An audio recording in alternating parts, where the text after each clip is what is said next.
তো এখানে কিন্তু স্যান্ডউইচের জন্য সব রেডি করে ফেলেছি। শসা কেটে ফেলেছি গ্রেট করে, পাতলা পাতলা করে পেঁয়াজ কেটে ফেলেছি, লঙ্কা, টমেটো, এদিকে হচ্ছে বাটার, এদিকে হচ্ছে একটু আলু সিদ্ধ, ওদিকে ডিম। তো আর একটু মেয়োনিজও আছে অল্প। এই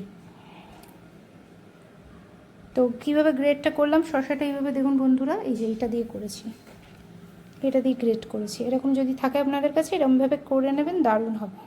পেঁয়াজটাকে গোল গোল কি কাটবেন, ভালো লাগবে। আর এখনও আছে স্যালাড, আরও আছে ফ্রিজেও। তো এই শসার কিন্তু অনেক দাম, 100 টাকা কেজি শসা আমি কিনে নিয়ে এসেছি। যাই হোক, তো এবার শুরু করবো, কেমন করে করছি দেখাচ্ছি। দোলের শুভেচ্ছা দাও, দোলের শুভেচ্ছা দাও। শুভেচ্ছা সবাইকে। আর হোলির শুভেচ্ছা দেবে না? হ্যাপি হোলি বলবে না? হ্যাপি হোলি। ঠিক আছে। তো বন্ধুদের সবাইকে শুভেচ্ছা, আর সবাই খুব ভালো থাকবেন, সবাই খুব সুন্দর করে কাটান এই উৎসবটা। আর ছুটি আছে 2 দিন, ব্যাস এই।